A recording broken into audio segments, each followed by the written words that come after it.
Thank you. Is Pastor John Koosman here? Yes, for Trinity Lutheran. Hi. Thank you. Yes, I'm Pastor John Koosman from Trinity Lutheran Church here in Fountain Hills on the corner of Palisades and Fountain Hills Boulevard. And in November, it will be 3 years that I've had the privilege of living here, and I want to say on behalf of myself and the family of Trinity Lutheran Church, thank you to you for serving and for giving to our community, and we truly do appreciate that. I wanted to share a devotional thought on the subject of wisdom, and where better else to go than to the brother of our Lord Jesus Christ, who in James 3:13 says, "Who is wise and understanding among you? By his good conduct, let him show his works in the meekness of wisdom." I had the privilege of being at my 50-year college reunion. Now, one thing I learned, of course, is that wisdom does not come from academia. Intellect comes from that place, and I'm thankful for that and celebrated that. But wisdom is a gift from God. So James also said in chapter 1, verse 5, "If any of you lacks wisdom, let him ask God, who gives generously to all without reproach, and it will be given to him." That's what I love about God. He gives us that wisdom, but he doesn't give it for our self-gain or purpose, and he gives it so that we can be of service to others, so that we can help a community like ours here at Fountain Hills to live in peace and unity together. Maybe not always unanimity, but unity. And I thank you again for that, and I would ask for the privilege to open now in a word of prayer. Heavenly Father, I thank you for these, our elected officials and leaders. I pray, Father, that you would bless them with great wisdom tonight, not for the sake of themselves, but for the sake of the community which you've called them to serve. Be a blessing and be present. Be to us that source of wisdom. We ask it in the name of Jesus. Amen. Again, thank you.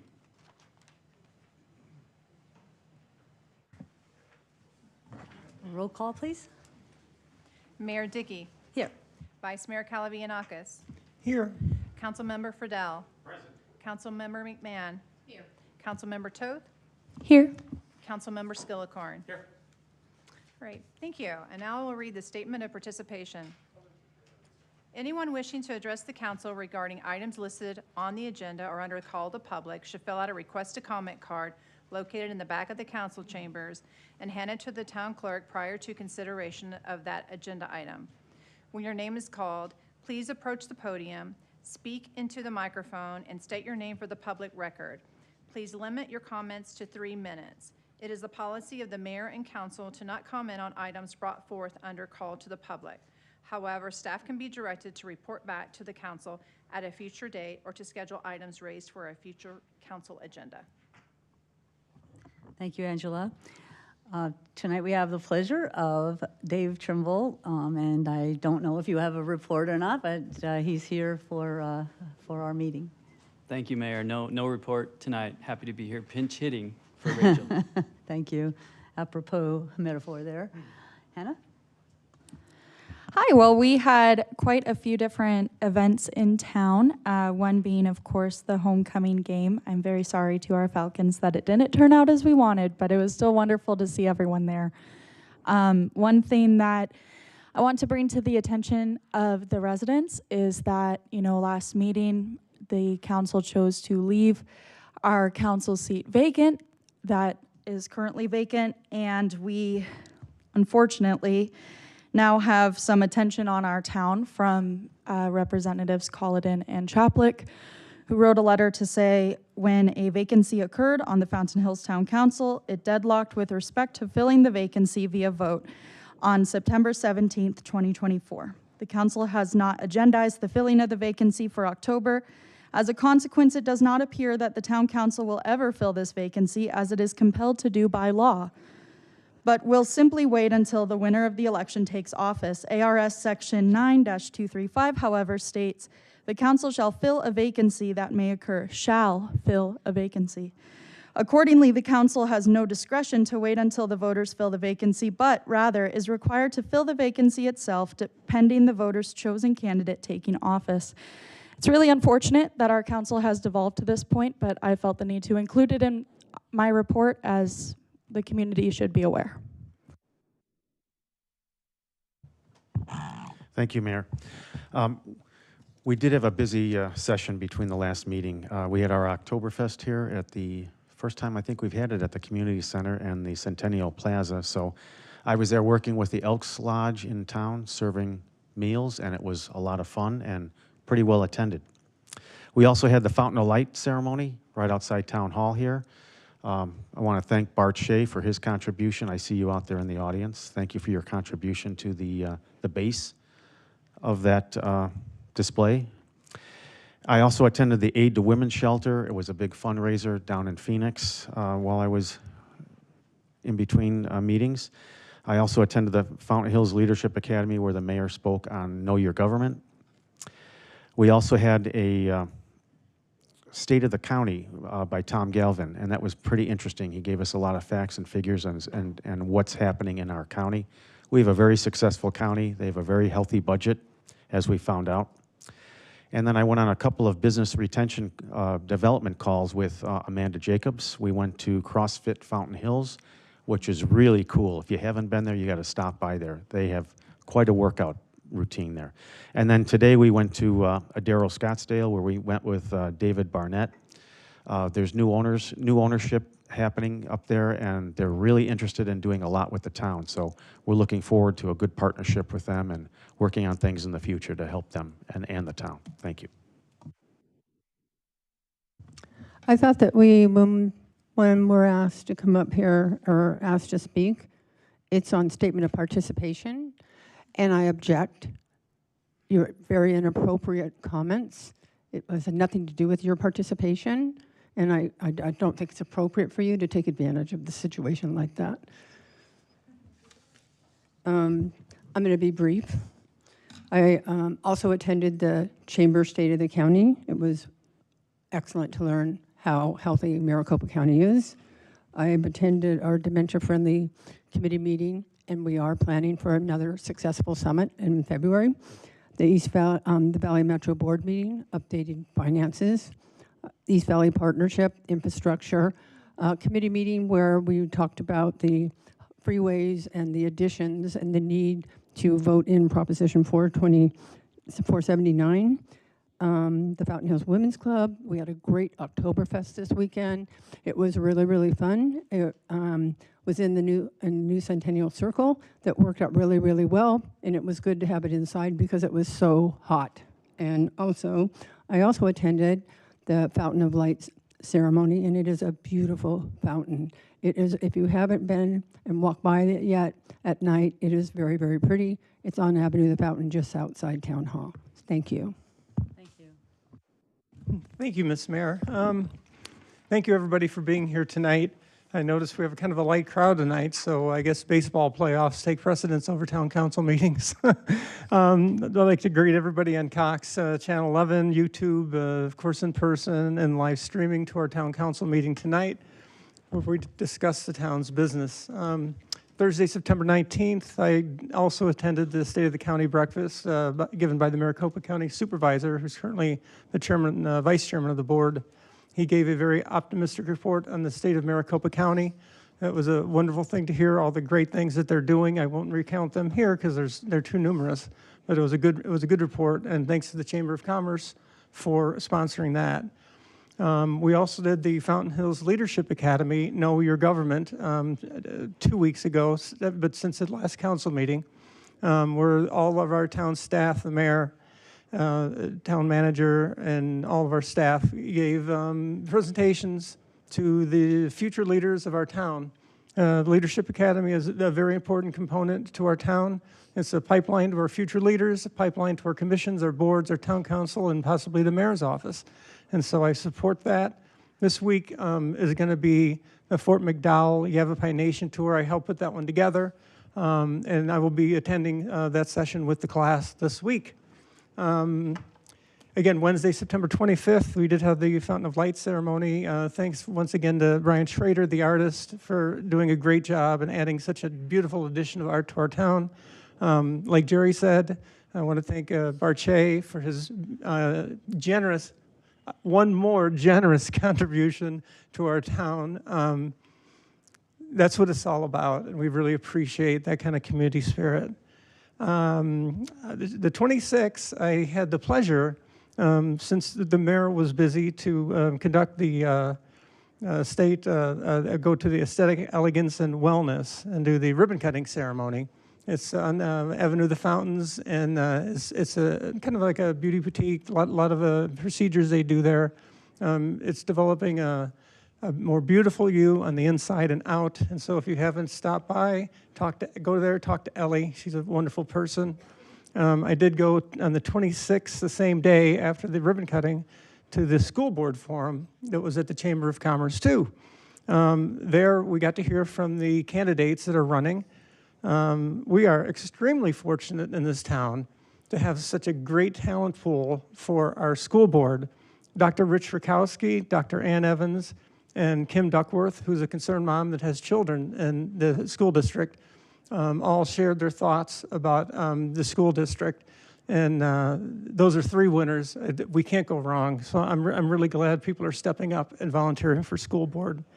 I went to the Oktoberfest ceremony, which was the 27th and the 28th, and we tapped the keg, played a lot of music, ate good food, and recreated. It was a wonderful time. Normally it's held down at the lake, and it kind of services more of Scottsdale, Mesa, Gilbert. We scaled it down this year. It was at the community center and the pavilion, the Centennial Pavilion. And I kind of liked it better. It was more intimate. It was pretty much Fountain Hills resident-centric, which I really appreciated.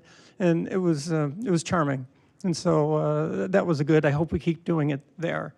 Lastly, as everyone knows, I play for the Desert Valley Winds band, and we have 2 gigs coming up. On December 7th, we're going to have a Pearl Harbor Remembrance. It's going to be at the community center. I hope everyone can come out and join us. We're going to play music to remember the day that we lost so many brave souls. And then our band was also selected to play at Munchin Music this spring. So that date to be determined, but I talked to the organizer yesterday, and that's a done deal. So anyway, that's my report. Thank you, Mr. Mayor. Thank you, Madam Mayor. Actually, I just want to point out, if anyone missed the Oktoberfest, it was this last weekend, there's another one going on at Desert Canyon Golf Club the 19th and 20th of this month. And there's plenty of events coming up. Obviously, this is the season that we treasure here when it's not nicer weather. So that's all I have for tonight. Thank you. Yeah, everybody's talking about the weather, but I think the Oktoberfest was fun and kind of authentic under the tent like that. The Leadership Town Hall Day was great. Everybody has such a varied and impressive background, the new leadership class 8. Went to most of the events that everybody was talking about. I was able to do the ballet welcome, and what I like about that is then I can do kind of what you were saying about all the events coming. So I could do this. There was a lot of people there, so I could sort of do a commercial for Fountain Hills events. Went to the MAG Regional Council, which they have 25 years of the Domestic Violence Council, Awareness Council, and Jerry's going to make that proclamation, but I didn't realize it was 25 whole years. They also did a First Things First child care focus on working parents and what they're trying to do in the state there. AZMAG, so azmag.org is a really comprehensive, it's the MAG website, and you can go to the meetings, and then they have all the presentations. Specifically was about air quality, which was something we were talking about getting downgraded, unfortunately. So the efforts that they're putting forth to try to mitigate that, because outcomes of getting a downgrade, it wasn't just ozone, but also particulates will affect the chips factories and all of the other economic development that we're seeing in Chandler and some of these other big cities. So it's important for us to try to get our arms around that. I have several proclamations, but I'm going to mention, I don't have a proclamation for it, but that October is Breast Cancer Awareness Month. I also want to mention that starting tomorrow at sundown is Rosh Hashanah, which is the Jewish New Year. You can find all the information. You're invited to an event there. It's jewishfountainhills.com. And then, of course, want to mention that our thoughts are with all those that are affected by the devastation happening today and also in the past year and more. And then, like I said, we'll do the proclamations. I'm going to go down there, I'll present. We have Arts and Humanities Month, we have Community Planning Month, Fire Prevention Week, and then Jerry will do the Domestic Violence Awareness Month, October. So Barb, you're up. Barb Hansen from the theater. I'm going to start with Arts and Humanities.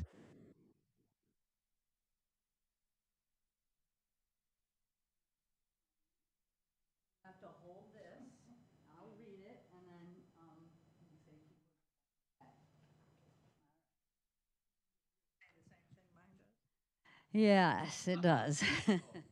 So, whereas the nation's 120,000 nonprofit arts organizations, the National Endowment for the Arts, the National Endowment for the Humanities, the nation's 4,500 local arts agencies and communities across the country, and the Arts and Humanities Councils of the 50 states and the 6 U.S., this is a mouthful, U.S. jurisdictionals and districts have regularly issued official proclamations on an annual basis designating October as National Arts and Humanities Month, and whereas cities and states have celebrated the value and importance of culture in the lives of Americans and the health of thriving communities during National Arts and Humanities Month for nearly 30 years.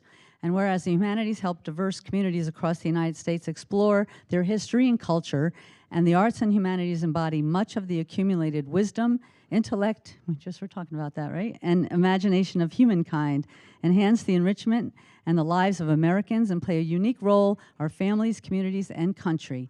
And whereas the nation's arts and culture sector, which includes nonprofit, commercial, and education, is an $877 billion industry that supports 4.6 million jobs, representing 4.2% of the nation's economy, a larger share of GDP than sectors such as agriculture, transportation, and utilities, and boasts a $33 billion international trade surplus. And whereas the nonprofit arts industry alone generates $27 billion in government revenue, $166 billion in economic activity annually, including spending by attendees to arts events of $31 per person per event, beyond the cost of admission on items such as meals, parking, and lodging, making the arts a vital income source for local businesses. So therefore, I, Jenny Dickey, Mayor of the town, do hereby proclaim the month of October 2024 as National Arts and Humanities Month, and call upon our community members to celebrate and promote the arts and culture in our nation, to specifically encourage greater participation in the arts and humanities in cities and towns. So there we go. And you have to say something, okay? Well, on behalf of Val Stasic, President of the board, of which I am a member for many years, we're very appreciative, and I think our town is so lucky to have what we have as far as the arts, particularly our wonderful theater. Thank you very much. Thank you. Thank you. Hold on, you got to do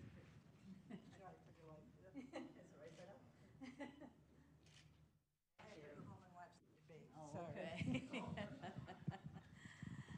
Our next one is, shoot. Okay, this is the Community Planning Month, and I think Farhad is coming up to get this one.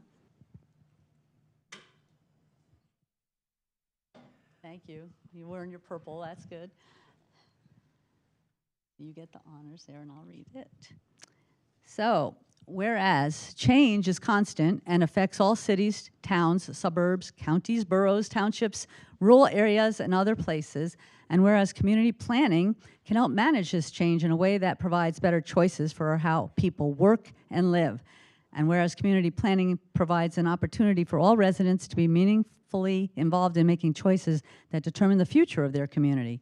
And whereas the full benefits of planning requires public officials and citizens who understand, support, and require excellence in planning and plan implementation, whereas the month of October is designated as National Community Planning Month throughout the U.S. and its territories, and the American Planning Association endorses National Community Planning Month as an opportunity to publicly recognize the participation and dedication of the members of planning, citizen planners, and commissions who have contributed their time and expertise to the improvement of the town.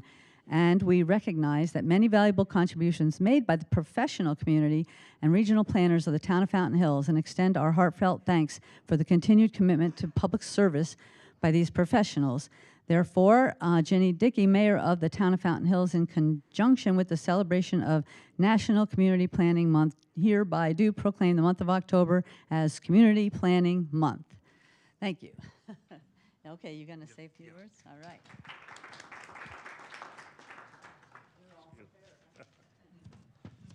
I'd like to thank the Academy. Yeah. Well, thank you, Madam Mayor. I just have a few words here to share. So as we gather to celebrate Community Planning Month, we recognize the vital role that planning plays in shaping the future of our communities. Planning is not just about zoning laws or building regulations. It's about envisioning a better future. It's about ensuring that our neighborhoods are vibrant, safe, and resilient. From economic development and transportation to housing and protection of our most treasured natural resources, planning is at the forefront of addressing the challenges and opportunities that lie ahead. This year, as we continue to navigate the changes brought about by continuous growth, the importance of thoughtful and comprehensive planning has never been more evident. Let us commit to supporting and engaging in the planning process. Together, we can create communities that reflect our shared values and aspirations. Thank you, and happy Community Planning Month. Thank you. Okay.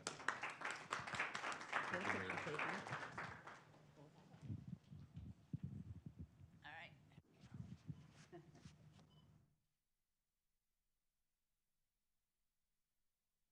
You got it? Okay, last one for this spot is Fire Prevention Week, and that'll be Chief Hott.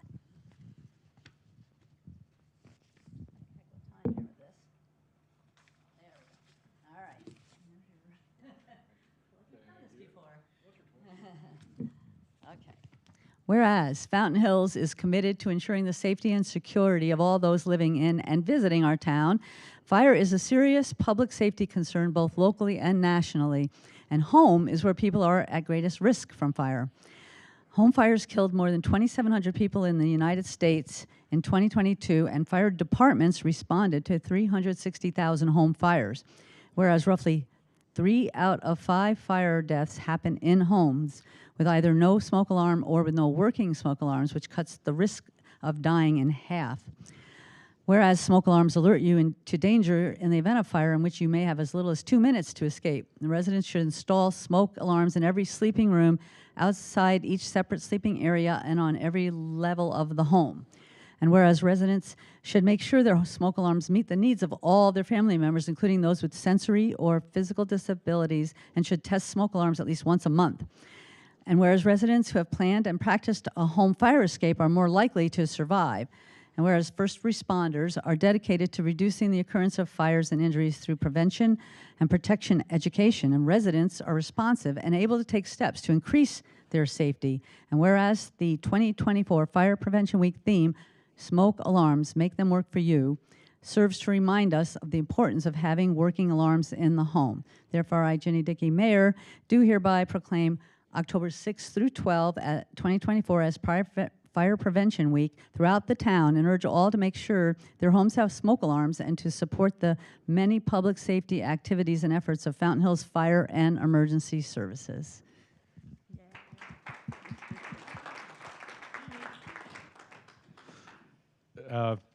Thanks for this. It has been quite a few years that we've been doing this here. And I did start my career in fire prevention long time ago. And sadly, the stats don't really change that much. We're progressing, we're doing things, we're requiring fire sprinklers, but on the areas that are really dependent on smoke alarms to save people's lives, the stats haven't really changed. I can pull up an article probably once a week where somebody's died in a fire because the smoke alarms didn't work. So maybe at some point we'll get past that and be able to not have such high numbers. But thank you. Thank you. We appreciate what you do, of course.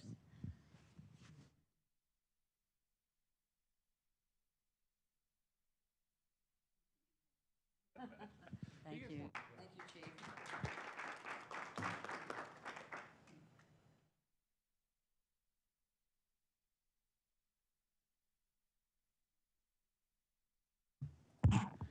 So for those that don't know, I serve on the Regional Domestic Violence Council for Fountain Hills as their representative. Just a couple of notes about domestic violence. We saw a big increase during the COVID years, and those numbers really haven't gone down because there's been an influx of population here in Maricopa County. So the numbers are still rising. The town takes it seriously. We have a voucher program that we have set up for anybody that's in a situation like that and they need to have a place to go to. And also Wednesday nights in October, the town will be having the fountain turn purple and also cloak the town hall in purple lighting as well. So with that, I'll read this proclamation, and then Bob, if you want to get a picture of the mayor and I, that would be great. Okay. Proclamation for Domestic Violence Awareness Month. Whereas home should be a place of warmth, unconditional love, tranquility, and security, and whereas for most of us, home and family can indeed be counted among our greatest blessings, and whereas tragedy for many Americans, these are blessings that are tarnished by violence and fear, and whereas women, men, young children, and the elderly are all counted among victims of domestic violence. And whereas domestic violence is a major contributor to homelessness, particularly among women and children, and whereas physical injury and deaths occur and emotional scars are often permanent, and whereas law enforcement officials, shelters, hotline services, healthcare providers, the clergy, and concerned citizens are helping in the effort to end domestic violence, and whereas we must recognize the compassion and dedication of all these volunteers and professionals, applaud their efforts, and increase public understanding of this important problem. Now, therefore, I, Ginny Dickey, Mayor of the Town of Fountain Hills, Arizona, do hereby proclaim the month of October as Domestic Violence Awareness Month in Fountain Hills and urge all citizens to observe this month by becoming aware of the tragedy of domestic violence and supporting our community efforts in working toward its end. Thank you.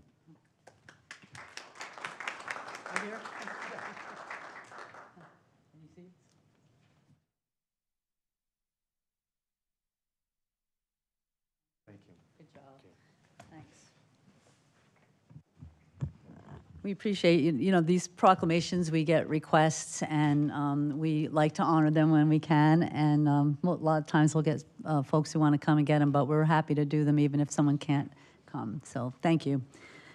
Next, we have a presentation from our Chief Financial Officer, Paul Saldinger, and the floor is yours. Great. Excuse me.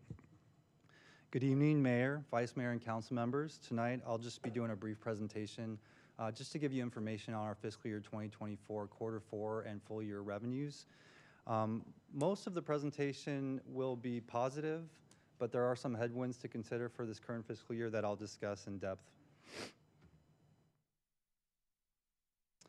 So our total net taxable activity, which is basically just all of the TPT filers filing their TPT sales tax returns to the state of Arizona through ADOR, that amount for fiscal year 2024 for the fourth quarter was $194 million. It was actually a decrease from the same period from the prior year, but that year, that quarter had a bit of high activity that was uncommon. So it really was a strong quarter because if you go back 2 years, it was still a $20.4 million increase from that 2 year ago period. And just real briefly about our total TPT collections. Our TPT, our local sales taxes, just for everyone's information, if you don't know, it's our largest source of revenue as a town. It's about 55% of our total revenues per year. The fourth quarter local sales tax collections came in at $5.39 million, which was $1.2 million more than projected. Also, fourth quarter overall collections were $278,000 more than the prior year fourth quarter, an increase of 5.4%. You'll see at the bottom of your screen that our collections actually slightly decreased from the prior fiscal year, but like I mentioned, there was some large construction activity on fiscal year 2023 that kind of accounted for that increase in the prior year. Overall, fiscal year 2024 was a strong year of local sales tax revenues that stayed consistent after a large increase 2 years ago. If you see on your screen, from fiscal year 22 to 23, it was about a 17% increase in those tax revenues 2 years prior. So it's good to see that they're stable, staying consistent in fiscal year 2024. This bar graph on your screen breaks down that total revenue of $20.55 million by category. So as you can see, there's different categories: construction, utilities, retail, restaurants and bars, real estate services, and miscellaneous. Just some things to note: our construction revenues have shown resilient growth over the past 2 fiscal years. As you can see on your screen, it was right around $2 million a year is what we were bringing in, but the last 2 years we were bringing in closer to $3 to $3.5 million. So there has been a substantial increase in construction activity in our town. Utilities and retail have kind of consistently grown, but restaurants and services have started to show a little bit of contraction in fiscal year 2024. Those revenues have gone down a bit, and I'll discuss those further in my presentation. Real estate showed continued growth as well, but that is the category where we're going to lose a significant amount of that revenue starting in January. In just a few months, we're losing a little bit more than half of that revenue every fiscal year, so I'll talk about that as well. And please stop me if you have any questions as we go along.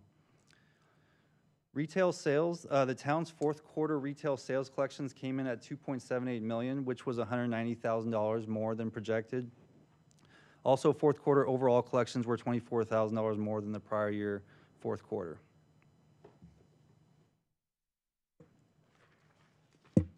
You'll see at the bottom of your screen that our retail collections increased by 1.8% from the prior year.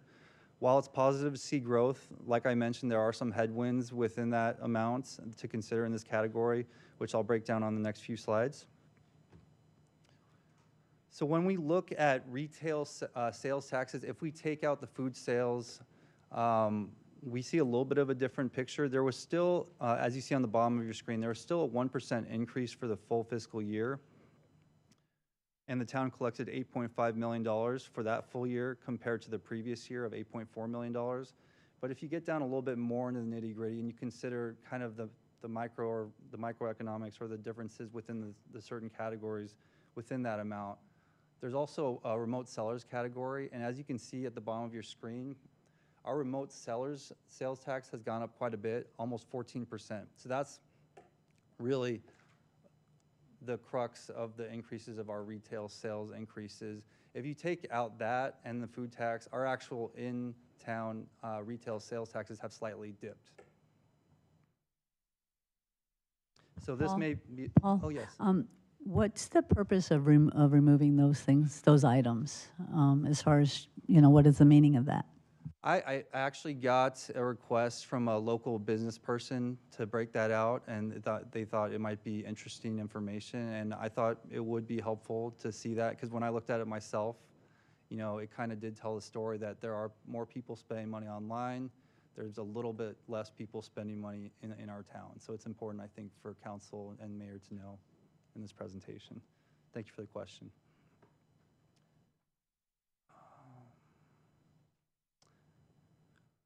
So as we talked about already, construction sales tax has been resilient these past 2 fiscal years. As you can see, the town collected $782,000 in the fourth quarter of fiscal year 2024, which was $412,000 more than projected, and an increase of $224,000 with the same period in the prior year. But please keep in mind, as I mentioned, there were, as you see on the screen, there was an audit collection in fiscal year 23. That was one of the large taxable activities that happened within construction. We also had another large taxable transaction in fiscal year 23. So just keep that in mind, that is a bit skewed. And fiscal year 24, while not quite as high, it went down by 7% compared to fiscal year 23. It was still very strong, very resilient as far as compared to the prior years before that. How often do we do audits? Yeah, so that's a great question, Mayor and Council. We contract our sales tax auditor services, so we pay a monthly fee to over 15 years to a company that had significant experience working for the Arizona Department of Revenue conducting sales tax audits. So they do audits on an ongoing basis. The town's really actually pretty hands-off. It's them evaluating, doing risk assessments. They do request information from the town at times about business license information and things of that nature so they can compare to the revenues coming in. But they're the ones conducting the sales tax audits, and they work through the Arizona Department of Revenue to complete those audits. And then, so this spike, how often will we expect that to happen? Mayor, Council, we get a few sales tax audit decisions per year. This was a larger one than most. Some of them they're random. They could be a lot smaller, so it just depends on the year. And that's all confidential taxpayer information that I can't release.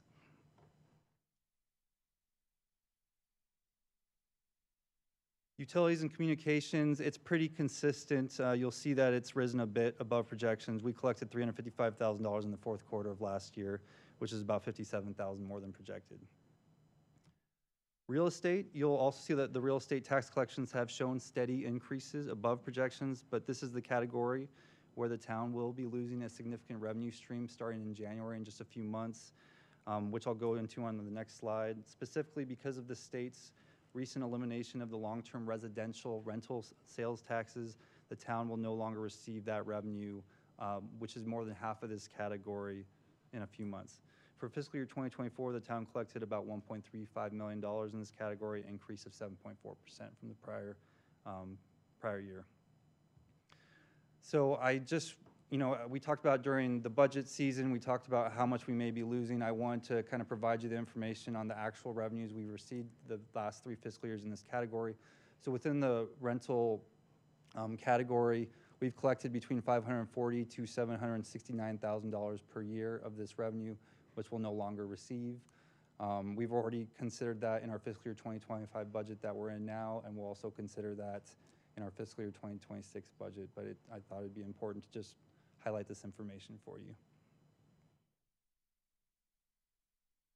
Almost done. Restaurants and bars, I think it's important just to see this information that our restaurants and bars in town, our sales tax revenues have gone down.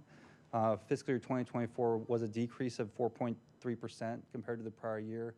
So I don't have all the statistics in front of me at this time, but essentially this could be an indication of a slowing economy, people eating out less at our restaurants. It could be related to restaurant closures.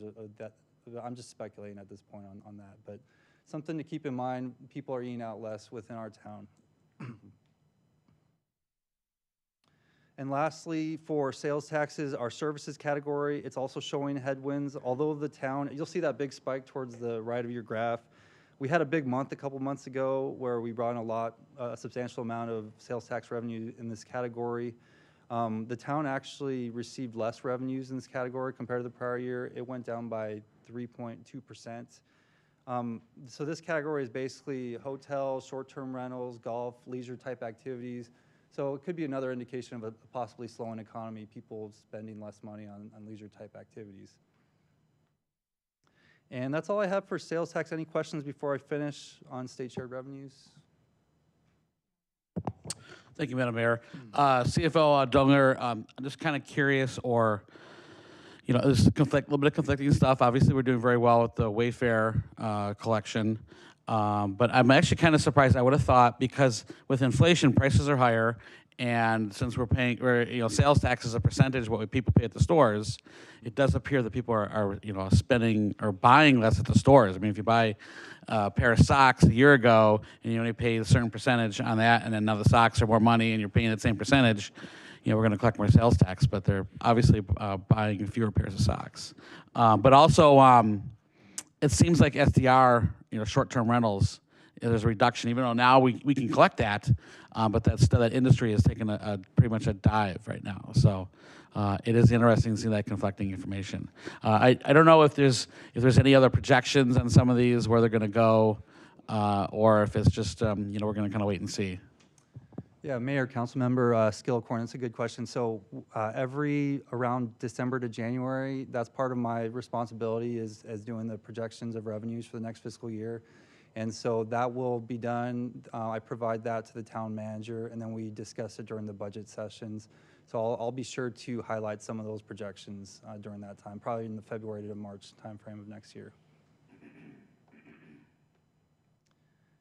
All right. Just real quick, state share revenues, these always, not always, but at least since the time I've been here, they come in pretty consistently based on projections. Our state shared revenue for sales taxes, they've come in a little bit higher than projections at $921,000. This is for the fourth quarter of last year. State shared revenues for income taxes, also known as urban revenue sharing, that we collected 1.58 million compared to projections of 1.6 million. HERF revenues actually came in a little higher than projected at 505,000 compared to 462,000 projected. And vehicle license taxes came in at 348,000, a little bit higher than projected. And with that, are there any other questions? Councilman? Thank you, Madam Mayor. CFO Dongler, I don't know if we could bring up the last couple slides. I'm curious about the state shared revenues. You know, currently there's a 1487 investigation which could actually direct the treasurer to withhold our state shared revenues. Is that, you know, just the income tax money, or is that sales tax? And then also, does it include HERF? You know, what does that specifically add up to? So Mayor, Council Member Skilcorn, you know, for that specific instance, I'm not 100% sure which state shared revenues they would consider withholding, but what I've seen in the past is they usually look at the urban revenue sharing, which is that second one on the right there. And so right now we're receiving about $5.1 million this fiscal year of that revenues. But for the specific instance that you're mentioning, I'd have to get back to you on that. Actually, could you include the rest of the council? Yes. Appreciate that. Thank you. Any other questions or comments? Aaron, do you know, does it affect all state shared revenue? I don't know. That's something I need to, yeah, we were just talking about that over here. I don't know the answer to that question. Okay. But I can certainly work with Paul to get back to you on it. Yeah. Yeah, I know, right.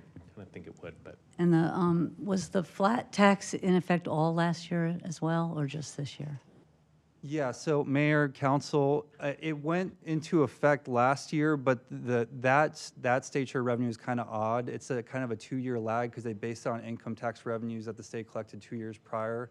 So last year we kind of had a temporary increase, and this year we're seeing a decrease going back to almost more steady levels, and we're going to see another projected decrease next year before it starts to, the state projects it to start stabilizing and starting to go back up as well. And it's stabilizing because there's more, you know, the percentage is staying the same. So I was reading something about the flat tax that once it's only 2.5%, right? So 70% of the benefit went to households above 200,000, but I wasn't sure what that meant for cities. It seems like it just is going to go lower, and if it does go higher, it's just because of an automatic of the base amount, but not helpful as far as the percentage. Yeah, Mayor, Council, basically the state projects it to start increasing because after the effects fully go into place, you know how the flat tax brought tax revenues down, they're projecting that people are going to, and corporations are going to start making more money with inflation and everything else. And so then they're going to start seeing an increase after all the effects of the implementation go into effect. And just to reiterate, the loss of the likely more than 700,000, because that was going up, because rents were going up, so the amount was pretty high. We took that into consideration of losing half of that, and then next fiscal year we'll lose it all. Mayor and council members, yes, we're going to consider that. We're losing the rest of that. We considered half of it for this fiscal year. We're going to consider it all gone for next fiscal year. We'll also consider the final projections for the decrease in urban revenue sharing, which is right now about $500,000 more that the town will probably be projected to lose. It's a blow. Thank you. Any other questions or comments? Thank you, sir. Our next item is call to the public. Do we have speaker cards? Yes, Mayor, we do. And we also, you'll have, as part of your packet, you will find some online comments that the town has received. So first up will be Larry Myers. And then second will be, to speak, will be Blake. I'm not for sure how to pronounce your last name. Is it Janelle or Jaquel? Thank you. Noted. Noted. All right, thank you. Mayor, Council, Larry Myers, resident, 43 years. I'd like to take this opportunity to publicly apologize to Ms. Earl, Councilwoman-elect Ms. Earl, for my failure to appear at the last council meeting to express my opinion as one of the 4,226 voters who selected Ms. Earl that should have been rightfully seated early, no pun intended, in juxtaposition to the 60-some-odd comment cards rounded up by certain members of the council and their clubs opposed to Ms. Earl's early seating. But then as I watched, I and 4,226 voters were lectured about left and right, thumbs on the scale, nonpartisanship, serving the people on, mostly pompous baloney. The same lecturer then takes to the airwaves to spew an endorsement in the upcoming election in the context of political parties, while at the same time preaching nonpartisanship and also dissing the political pact that helped to get elected, which is essentially those same 4,226 voters, and then some, all residents, all to be served. Curious. Well, I, for one, am glad there is no longer any mystery. Throw open the window, let the fresh air in. A monicum of transparency is returned to this town government, and I can only attribute this to a virus that is known as rot derangement syndrome. Others in Fountain Hills have come down with this virus. As with COVID, masks will not help the afflicted stay safe. Rot derangement syndrome may or may not be deadly. Also, as with COVID, only time will tell and will reveal the final mortality rate. Thank you for the time.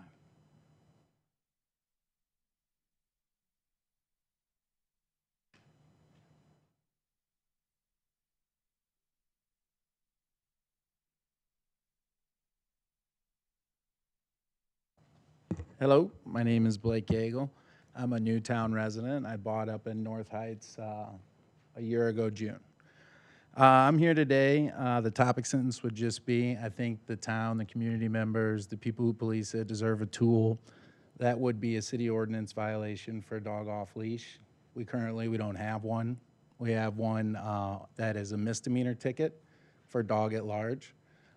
That's one that is usually reserved for when an owner isn't present. It's meant for like somebody who lets their dog roam the neighborhood unattended. I, in August, had an issue up in North Heights where a couple of cops were waiting for me at 5:30 in the morning. I've never had a run-in with cops here in this town. They said they were told to go there by their manager to look for a guy with a scooter with a dog that runs next to it as a report of a dog at large. That was me. About 5:30 in the morning, they stopped me. My dog sits by the scooter. I go talk to him. They issue me, or they said, hey, sorry about this, but we got to call our supervisor. He said, give us a call if we run into you. I said, well, hey, we're on Sierra Madre. It's the only busy street over here. I was like, do you mind if we just do this at my house over on Elena? They said, yeah, no problem. So they just let my dog run next to me on my scooter back to my house about another mile, right? We get back, the cop comes out of his SUV, he gets off the phone, he looks at me and he says, hey man, I'm really sorry about this. He goes, your dog's a sweetheart. He's like, she's great, no problem. He goes, but my supervisor says I have to give you a ticket. I said, hey, no worries, whatever, dog off leash, I must be in town limits, probably a city ordinance ticket. He's like, yeah, no worries or whatever. He's like, I'm really sorry about this. Unfortunately, back in my day 20 years ago, I've gotten a couple misdemeanor tickets for underage drinking. No cop has ever let me finish my beer. I will say that. But so anyway, I look at the ticket. I realize it's a misdemeanor ticket. I was like, it's the first time ever talking to a Fountain Hills cop. Super nice guy, called my dog a sweetheart, very reasonable. Everything was great. There was 2 cops there. And I said, don't worry about it. So I get inside and I realize it's a misdemeanor ticket. It's not an ordinance violation. So I have to go to an arraignment, and then I have to go in after I get arraigned again to talk to the town prosecutor for a misdemeanor, for a dog off leash, right? And all along the way, I thought, well, maybe I'll just go talk to the supervisor and see what the real deal here is. It's a small town. Maybe it's just sending a message or whatever. Go in and talk to the night shift supervisor. He wasn't the one on duty. All the cops thought it was an ordinance violation. They didn't realize it was a misdemeanor level ticket. I said, no, I promise you. They said, well, the supervisor said, I'll call you the next day. Let me talk to the prosecutor. Prosecutor told him, no, he's absolutely right. We only have a misdemeanor ticket for you guys to offer. That's what happened. So again, the topic sentence is, I do believe we deserve a city ordinance level dog off leash ticket.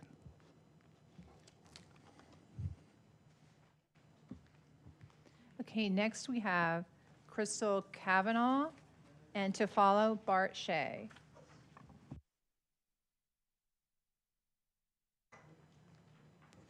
Good evening, Crystal Kavanaugh, Fountain Hills resident. You acknowledged there were only 3 meetings left, and yet 3 still refused to seat Gail. Let's talk about some of the 65, not 67, submitted speaker cards referenced more than once as though important in justifying your no vote. Most of these orchestrated submittals didn't even give a reason, they were just against. Some made nonpartisan references while being extremely partisan, sort of like the council's political no vote while claiming not wanting to put your finger on the scale. Some card submittals didn't seem aware Gail Earl had even been elected outright. One thought all of the council candidates would still be on the November general election ballot.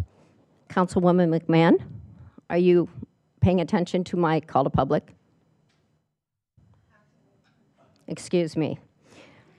Or how about the in-person speaker who referenced being offended by Gail's married son's t-shirt or that his family wore political buttons, as though that was a reason not to seat Gail? Another one stated, winning a primary is not the same as actually being elected to a position. Wrong. In Fountain Hills, she won outright. Forces are attempting to turn what should be a nonpartisan town council into a council of extremists. Gail's no extremist. Seating a partisan such as Gail Earl will change the dynamics prematurely. Earl ran as a polarizing figure and does not deserve an early swipe at town policy. Yet she did win. And there were those who were so worried about the voice of the people, but were unaware of that 4,226 voices had already elected Gail outright from a field of 8 candidates. Some wanted to just fill the vacancy when we can all vote and not appoint someone who is not elected. She was elected. The intent is to circumvent the voters of Fountain Hills and install a non-elected political ally to create an invalid majority on the town council. Democracy works when the voters actually vote and elect an official candidate to the position. That was a comment. Again, Gail won outright and the vote was canvassed by you. So since this council did not appoint the duly elected Gail Earl or fill the vacancy, our state representatives utilized SB 1487 and filed a complaint with the Attorney General's office yesterday. The failure to fill the vacancy could result in Fountain Hills losing some state shared revenues if not rectified. And for the record, I did not initiate or request that in any way. But thank you, State Reps Joseph Chaplick and Alex Colliden, for doing so. Thank you.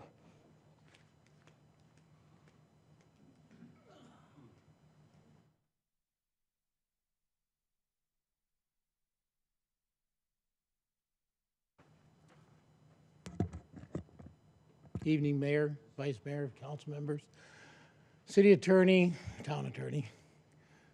Rachel's not here. June, I got called to a meeting for a quote-unquote update to the town of Fountain Hills on my projects. It's been a miserable 3-year process on those since we originally were financed to do this. We timed out the development agreement and killed that financing. Then we went ahead and set it up 2 more times, killed that. So in June, I get called to a meeting for an update on where we're at.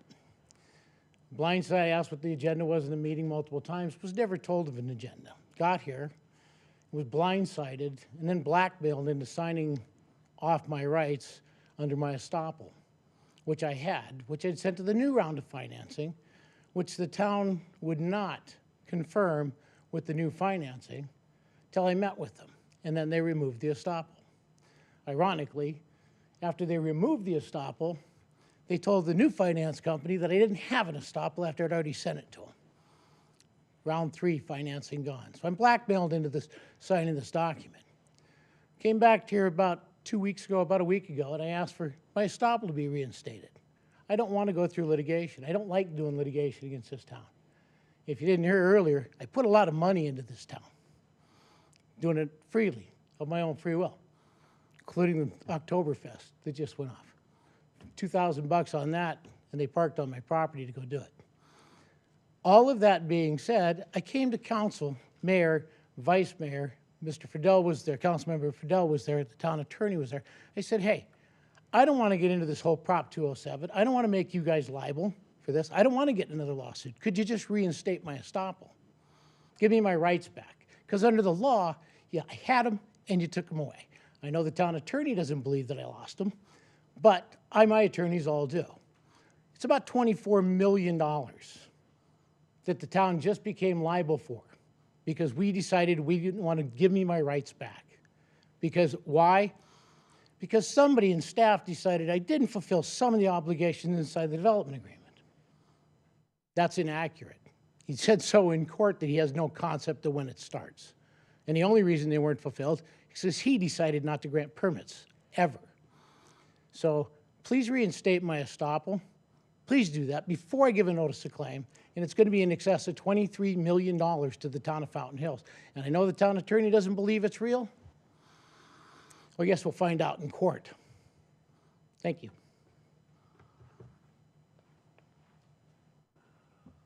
Last, we have Ed Stizza.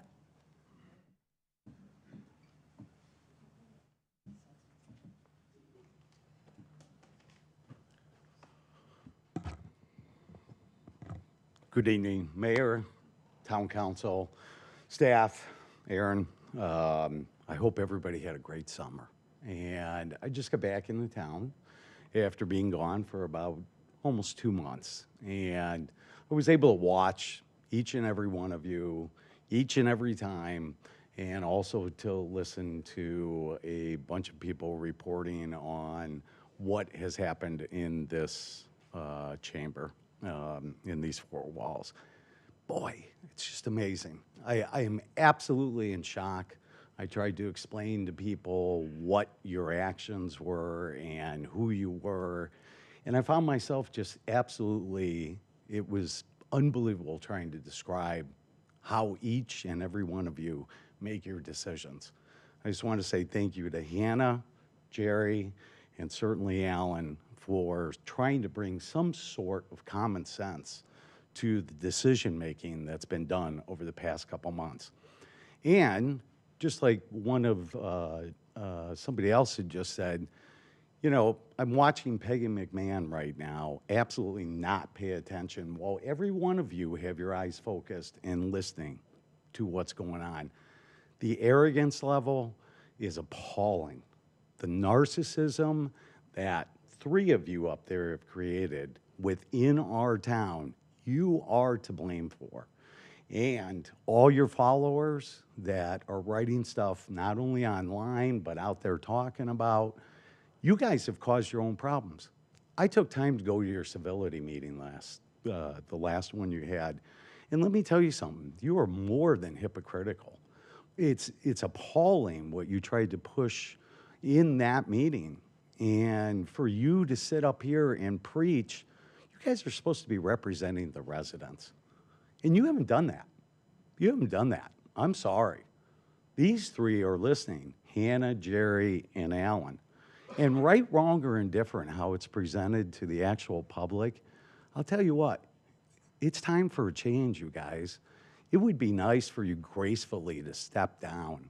Ginny, you've served the town well, but it's time. So it's time for a change. And Brenda, there's no words for what has happened with you. I don't know what to say without absolutely not understanding what collectively or the 3 of you have come up with. But it's not representing the constituents that elected you. And it's wrong. It's wrong. So Thank you. That is it, Mayor. No more cards. Thanks, Angela. Our next item is our, oh, yeah. Aaron, and maybe Assistant stepping in Town Manager. Is there something we can do on the dog off-leash ordinance to get that gentleman rectified? Mayor and council, that there is. I was taking a look at the ordinance section, so maybe some of the confusion is that it is a city ordinance. The prescribed penalty is a misdemeanor. So it may just be something as simple as changing the prescribed penalty to make it default to a civil instead of a criminal. So how do we get a hold of him to?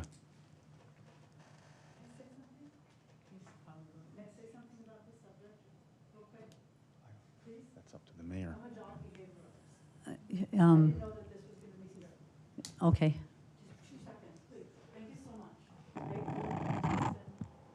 Thank you. I'm Amy, and I am a dog behavioralist. And I have to say something about that ordinance. It's not really very clear. But if you need a second, an eighth, 1,000 person to vote on this, you've got my vote on that, because dog bites are really unfortunate. And they're not to children, they're not to mailmen, but they're to people being attacked, because the number one reason our dogs are not able to be called back by their owner. We're very lucky he's able to have a dog so well trained. You have 3 owners, one dog that's so well trained they wouldn't do anything without their master, saying go. The other one is a dog pulling you. Zzz. We've seen all that going on. Well, the other one's kind of, let me make a choice. But the fact that he was able to control his dog, I applaud him on that. But let's just get that ordinance taken care of, because a dog bite is a $9,000 fee. That's to be won. It's under law. Mr. Arnson can look it up. It's a very popular lawsuit. Maybe it's $12,000, but it's so, so important. In my neighborhood, we have 8 people who lead their dogs without a leash, and it's really very sad, because I have to watch for my dogs, and it's not appropriate. So the sooner we can get that posted. Appreciate it. Sure. And I think part of the question with it is like what's off leash versus, on, what was the word? when Dog they're at violence- large. At large, Dog yeah. at large, yeah. So is there a way for us to get a hold of him and get that straightened out, do you think? Okay. All right, thank you. Madam Mayor, I don't think an ordinance change is retroactive, but I think the intent could be clear from a prosecution side. Thanks. And I also forgot to ask if anybody wanted to respond to any of the comments in call to the question. Call the public. Wishful thinking. Thank you, Mr. Mayor. That's very considerate. I appreciate that.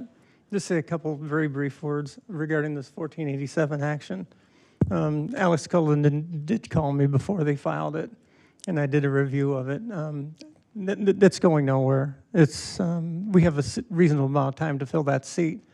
But the thing I did want to call the attention to is the last town council meeting.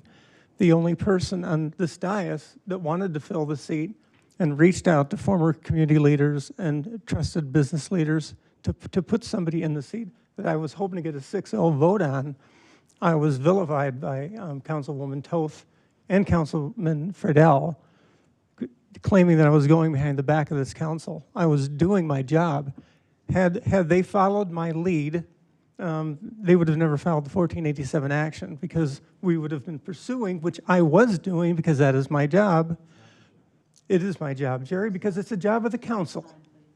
So anyway, that's what I wanted to state. I was mentioned by name, so I'll be responding to that. The reality is that Gail Earl won the election in the primary. You're getting a lot thrown in your face to distract you, but the reality is that Councilmember Kalvianakis voted no to fill the seat. Were there interviews to potentially bring someone who had not been chosen by the people? Allegedly, and Councilmember Kalvianakis claims that person was never brought forward to this council. I was never aware who that person even is. They were not brought up in a motion. The decision of this council was to leave the seat vacant, period. It's the council's role, not yours, Brenda. And there's a process for that, and it's called the interview and applicants. None of us knew anybody. How many people did you talk to? We don't even know. So it's the council's role, not you as an individual. But I am on the council, Jerry, and it is my role, and I was doing my job. I'm sorry, and we're doing gonna my job have to well, by agree the to way. disagree because it's the role of the council, not you as an individual. If you were Okay. simply doing your job, we would know who that person was. So we do have we have several processes for filling vacancies, including not filling one. And that's what happened. At the meeting, anybody could have said, well, let's do an interview process or put out a request for interest. There was an article from 2018 that I just looked up, which had all 6 times this ever happened. Well, I don't know if ever, but 6 times that it happened fairly recently. And in some cases, we did put out, had people come, had public, even had a public, forum kind of a thing. Obviously, there was a little bit more time. And just for the record, when I was appointed, I had one we did the March and May elections in those years, and I had one in the March. The 3 people had won straight out, so that was decided. But the key to the 1487 part of it is that was a vacancy for almost a year.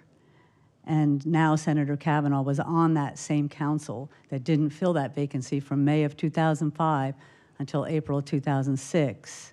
So it's always been something that we were able to do, is to not fill a vacancy. So, and we've done it different ways. When we appointed Councilman Kavanaugh and I think Jerry, those were after elections that weren't successful. When we appointed, I'm forgetting. But anyway, we've done it where people have won. We've done it where people didn't win. We've done it opened up to the whole community, and we've left them vacant for a year. So we've done it all.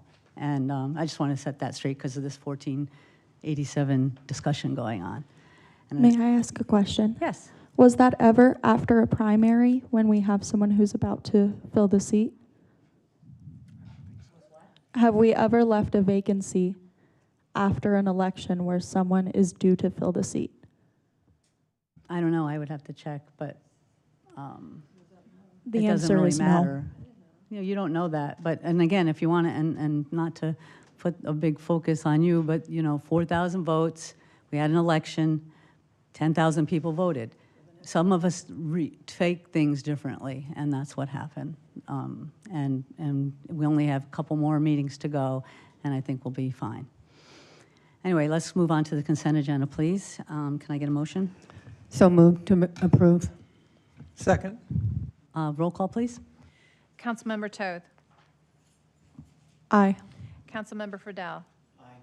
Councilmember Skillicorn. Yes. Councilmember McMahon. Aye. Vice Mayor Calabianakis. Aye. Mayor Dickey. Aye, thank Motion- you. Yeah. Thanks, I'm sorry, cut you off. It's okay. Our first regular agenda item is a services agreement about the washes. And Justin? Thank you.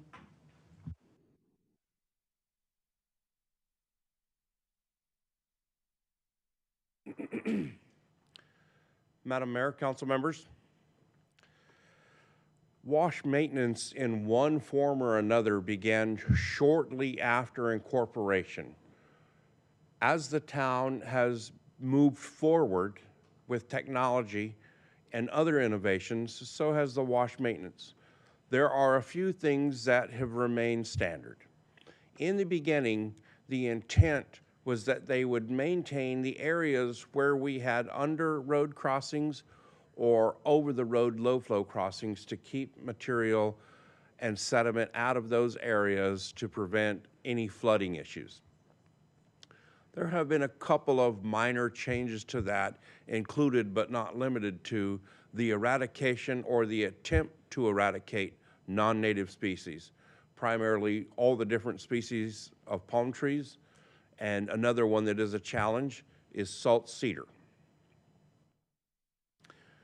Taking all of that information into consideration, in the past, the town had 3 different types of contracts related to washes and or drainage slivers and or dams.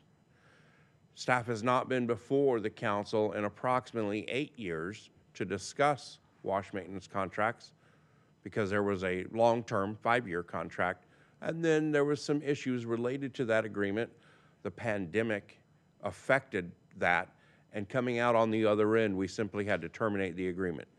During that time frame, staff worked with the town management, legal counsel, stakeholders, and developed a plan that would allow us to bring all of the 3 different types of drainage, wash, and dam maintenance together for one contract.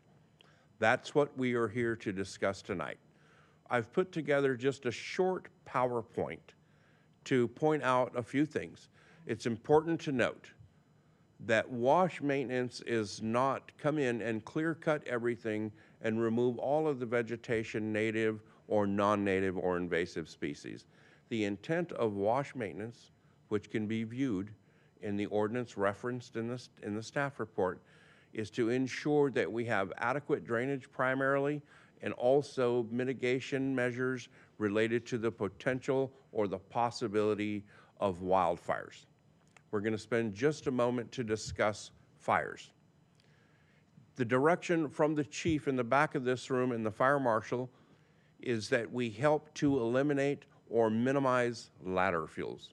Ladder fuels are the shorter, more combustible organics that are near the surface of the wash that allow a fire to spread quickly, and then those ladder fuels use wind to climb the trees and stuff like that, obviously, and rage out of control. This is a map of all the town-owned washes that we are responsible for doing maintenance in. It should be noted, there are several washes within the town limits that are privately owned by homeowners associations, neighborhood associations, and/or golf courses. We are not responsible for any of the maintenance related to that, but we certainly share our expertise, as does the fire department share theirs. Thank you, Madam Mayor. Director, is the color coding, does that have any significance? Initially, it did. What it's primarily doing is identifying locations where we would have gone and worked in the past and considered that a single project. It also helps to identify the named wash in that area. As you can see, we have just over 200 acres of washes. That's a considerable amount of open space to maintain. Giving everybody just a moment to look at that map before we move on. This right here is a graph that we developed with support from the fire chief and the fire marshal.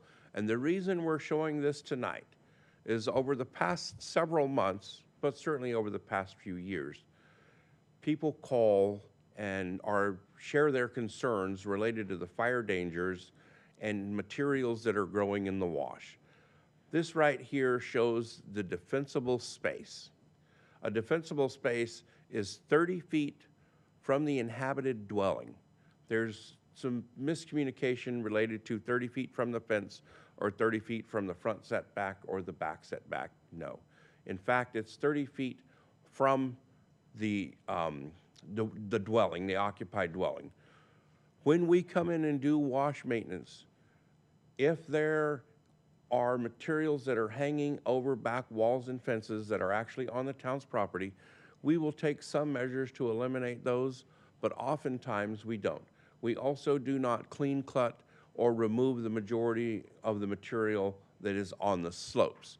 The primary reason for that is we need that vegetation and those trees to help stabilize the slopes for not only runoff in the channels, but runoff from adjacent properties. This particular item is budgeted, and this is just a little clip from the town's adopted budget, which is online. This is funded from the Environmental Fund. This is the last year that the Environmental Fund will actually be identified as that. Next year, the majority of it, if not all of it, will move to Public Works, and each of the segments and/or projects or associated fees from the Environmental Fund will become a separate supplemental ask from the Public Works Department to initially the town manager and eventually the mayor and council. We have a considerable amount of money in here just for this purpose, not only for wash maintenance, it also handles all of our other environmental requirements that are mandated either by the state or the county. It also helps us to support our household hazardous waste event and our electronics recycling event. With that, if there are any questions, I will do my best to provide an answer.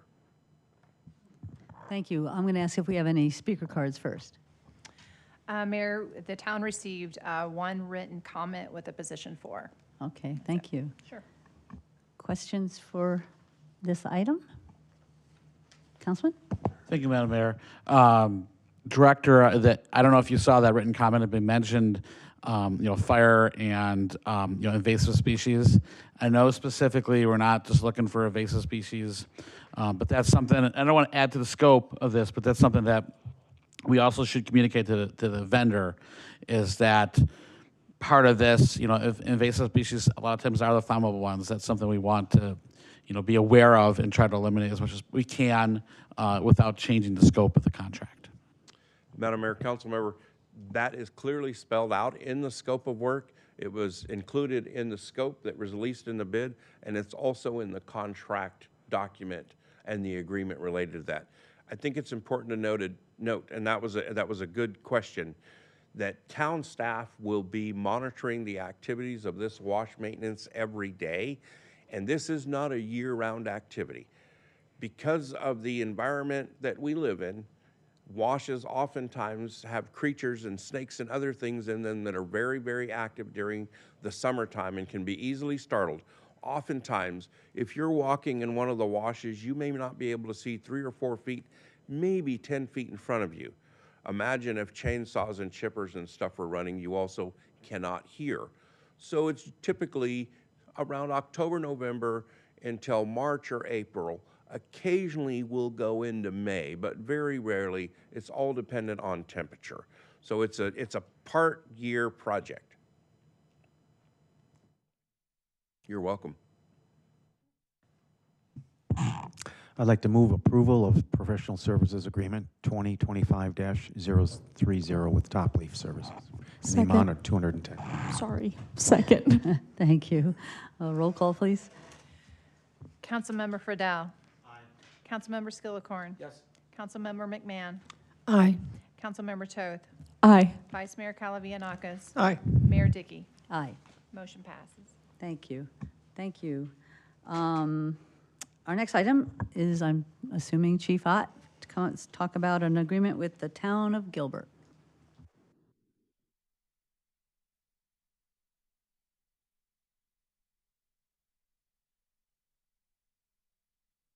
Good evening again, Mayor and Council. I'm usually used to Rachel kind of giving a little background in there, but I'll take it from here. We've got before he's an IGA with the Town of Gilbert for the use of their public safety training facility, which is a fairly new facility. It's kind of state of the art. It's big. It was when Paul Mood was here, his buddy was running the project, and I got updates from him quite frequently on it. It's a beautiful facility, and this IGA allows us to go down and train, part of our regional training options. It will also afford the option to be able to run candidates that we have through a new regional fire training academy when that time comes, when we start hiring new employees. It'll also open up medic school training for us, as well as just other day-to-day training at their facility. It's kind of one of those pieces that needs to be in place so that we can be on their property and have our people there taking advantage of the good quality training that's provided there. So the cost for additional training is if we were sending a recruit to a fire academy, is in line with the other regional training facilities. We'll have one more IGA for training coming to you, and that will be with the city of Scottsdale. This month, I believe they're opening their revamped training facility, which is down off the 101 in basically Scottsdale Road, kind of in that area. Again, they've done a marvelous job on that. It's going to afford a lot of opportunities to us.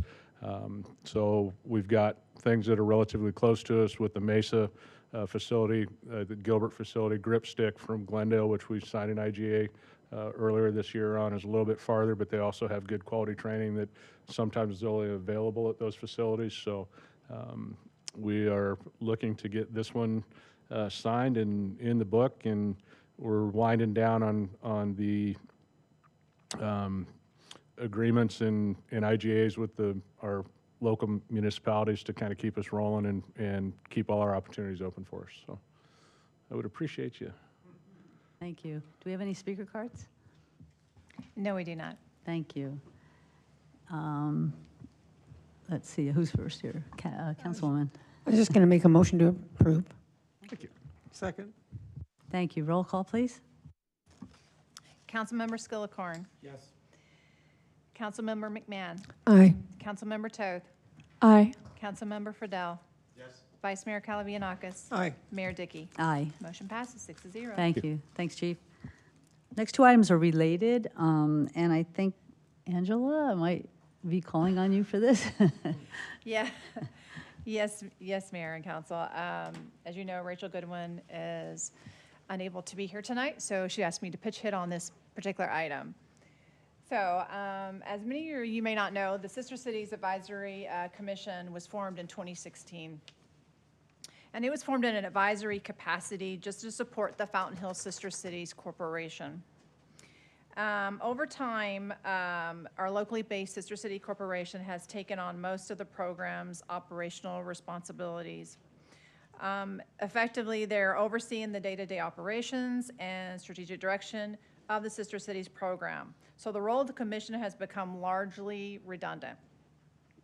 So on Wednesday, September the 18th, the Sister City Commission voted unanimously to approve the sunset of the body. And one reason why is because many of the members serve both as commissioners and on the corporation board. And they do supporting of the streamlining efforts. So the town will continue to support the efforts of Sister Cities, meet regularly with the governing board, and continue to maintain those close relations with the corporation and our sister cities around the globe. So, any questions? Sounds good to me. Do we have any speaker cards? No, we do not. Thank you. I just want to point out that we thank Zarin Caldwell, Lisa Restuccia, and Bev Tall, who are the remaining members. There were 4 vacancies, and we want to thank them for their service, and I think we'll be doing something at our next meeting for them. And could I get a motion? Yeah, motion to adopt Resolution 2024-39. Second. Thank you. Roll call. Councilmember McMahon. Aye. Councilmember Toth. Aye. Councilmember Friedel. Aye.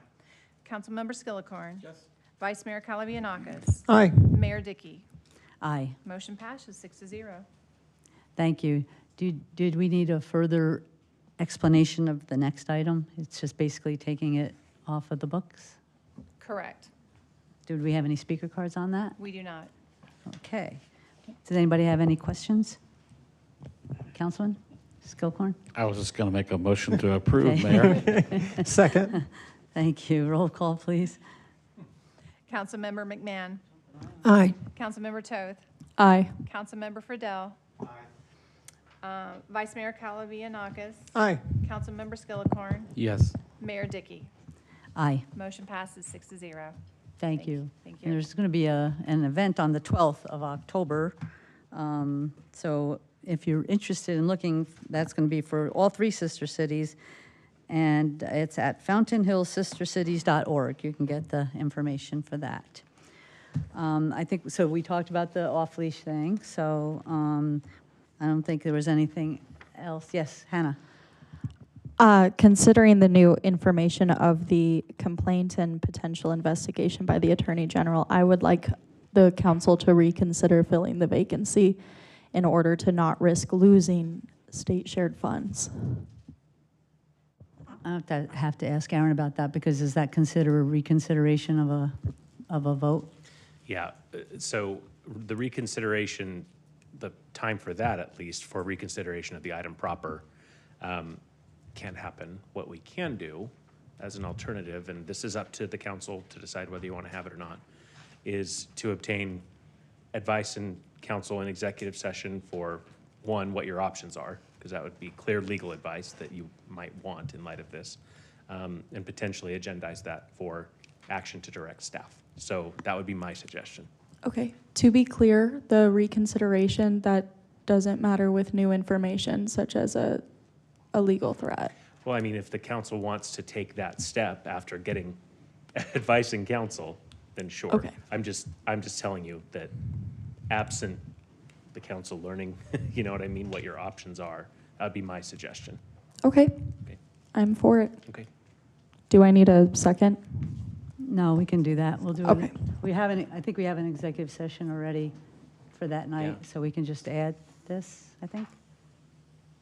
We can. Can you give me 1 second? Yeah, Mayor? sure.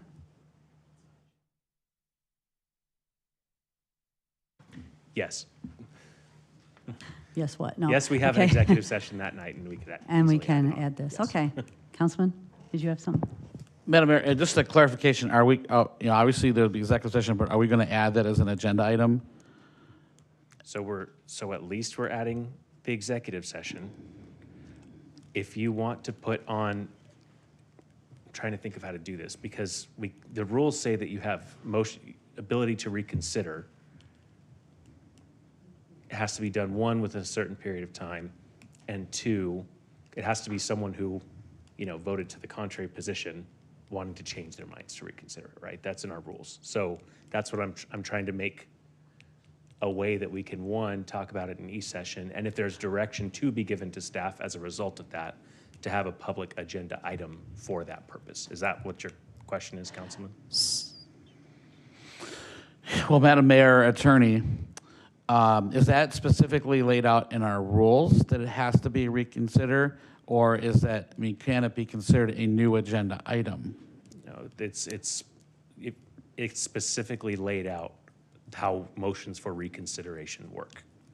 So I pull it suppose the question would be, is anyone who voted in that way willing to reconsider? Aaron, if I may just do a point of order, the time to do a motion to reconsider has lapsed. It has. Yes, it has lapsed. I think we can have an executive session to discuss the 1487, and then we could put something on the agenda that we'll figure out how to put the wording, but that would be possible action related to what we hear at the. That would be, that's what I'm trying to get at, Yeah. right? Is that if we have a discussion in executive session and it's, hey, here are your legal options in light of a 1487 complaint or whatever it is, right? Your options are A, B, and C. And then there's direction from the council, which frankly, I would recommend that direction be given in a public meeting, right? So that we can all be on the same page about exactly what's happening. Then we can have that be an agenda item and we can proceed accordingly. That's what I'm trying to get at. I'm not trying to mince words or talk around the issue. I don't know exactly how to word it otherwise until we know what direction is going to be given. And then we say direction and possible action regarding subject matter discussed in executive session. Then I suppose my original statement, slightly changed, Yeah. still stands, that I would like for an agenda item on the next regular agenda Yeah. following our executive session. Yeah, as long as it's not the same, I think. We can't bring it back for reconsideration. Right. It has to be something that comes to light. If it's different, then that's a different story. If it's the same, it can't be repeated again, because that's the whole point. of Right. But Deadlines also, on reconsideration. Okay. also given what you said, it has to be from someone who opposed it. No? Not if it's a different agenda item. Okay, so we're going into an executive session first to discuss it, correct? Yes. Thank you. And Madam Mayor, there is another avenue, is that this council could vote to change that rule. Yep. And that would just be a simple majority. And I don't want to risk $5.1 million at all. So that's something that, we have another 9 days or whatever before we need to make that decision, but I think that we should have that discussion. I don't think that the vote for reconsideration is a local ordinance. Isn't that something that's true everywhere? You can't have something reconsidered unless you were on the prevailing side. Yeah, it has to, well, if we follow Robert's rules and whatever the list of parliamentarian things is in our code, then yes, that's what we do, right? Because otherwise, someone who voted against or in the negative can be the one to just advance any agenda item, right, and keep bringing it back. I think we all get what we want to try to do here, so we're good. Anything else? Thank you, we're adjourned.